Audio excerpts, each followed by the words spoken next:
लगाकर बना सकते हो। ये किसी भी स्मूथ सरफेस पर इजीली फिट हो जाता है और रिमूव हो जाता है। और इसमें मल्टीपल एंगल्स में अपने ಇದು suction cup with magnetic holder. ನಿಮಗೆ ಇದು ಆಚೆ ಬರುತ್ತೆ, ಫೋನ್ಗೆ ಮ್ಯಾಗ್ನೆಟಿಕ್ ಆಗಿ ಅಂಟ್ಕೊಳುತ್ತೆ, ಹಿಂಗೆ ಅಂಟಿಸ್ಬೋದು. ಆದರೆ ಬಿಟ್ಟರೆ ಬಿದ್ದೋಗುತ್ತೆ.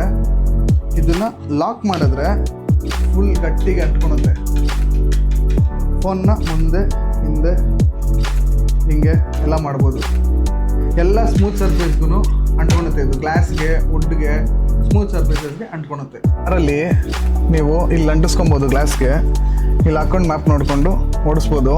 ಇಲ್ಲ ಇನ್ನೂ ಹತ್ರ ಬೇಕು ಅಂದರೆ ತೆಗೆದುಬಿಟ್ಟು ಡ್ಯಾಶ್ಬೋರ್ಡ್ಗೆ ಅಂಟಿಸಿ ಟರ್ನ್ ಮಾಡಿ ಹಿಂಗಾದರೂ ಮಾಡ್ಬೋದು, ಹಿಂಗಾದರೂ ಇಟ್ಕೊಬೋದು. ಈ ಪ್ರಾಡಕ್ಟು ತುಂಬ ಚೆನ್ನಾಗಿದೆ. ನಿಮ್ಗೆ ಐಫೋನ್ಗೆ ಹಿಂಗೆ ಕನೆಕ್ಟ್ ಆಗುತ್ತೆ. ಇದ್ರದ್ದು ಸ್ಟಡ್ಡಿನೆಸ್ಸು ಚೆನ್ನಾಗಿದೆ. ಆ್ಯಂಡ್ರಾಯ್ಡ್ ಅವ್ರಿಗೆ ಈ ರಿಂಗ್ ಕೊಟ್ಟಿದ್ದಾರೆ, ಮೆಟಾಲಿಕ್ ರಿಂಗು. ಇದನ್ನು ನೀವು ಕೇಸ್ ಒಳಗಡೆ ಹಾಕ್ಕೊಂಡು ಅಟ್ಯಾಚ್ ಮಾಡ್ಕೊಳ್ಬೋದು. ಅಮೆಝಾನಲ್ಲಿ ನಿಮಗೆ 379 ರುಪೀಸ್ಗೆ ಸಿಗುತ್ತೆ. ನೀವು ಪರ್ಚೇಸ್ ಮಾಡಬೇಕು ಅಂದರೆ ಲಿಂಕ್ ಬಯೋಲಿದೆ, ಇಲ್ಲಾಂದರೆ ಲಿಂಕ್ ಅಂತ ಕಮೆಂಟ್ ಮಾಡಿ. ಪರ್ಸ್ನಲಿ ನಾನೇ ನಿಮಗೆ ಲಿಂಕ್ ಶೇರ್ ಮಾಡ್ತೀನಿ.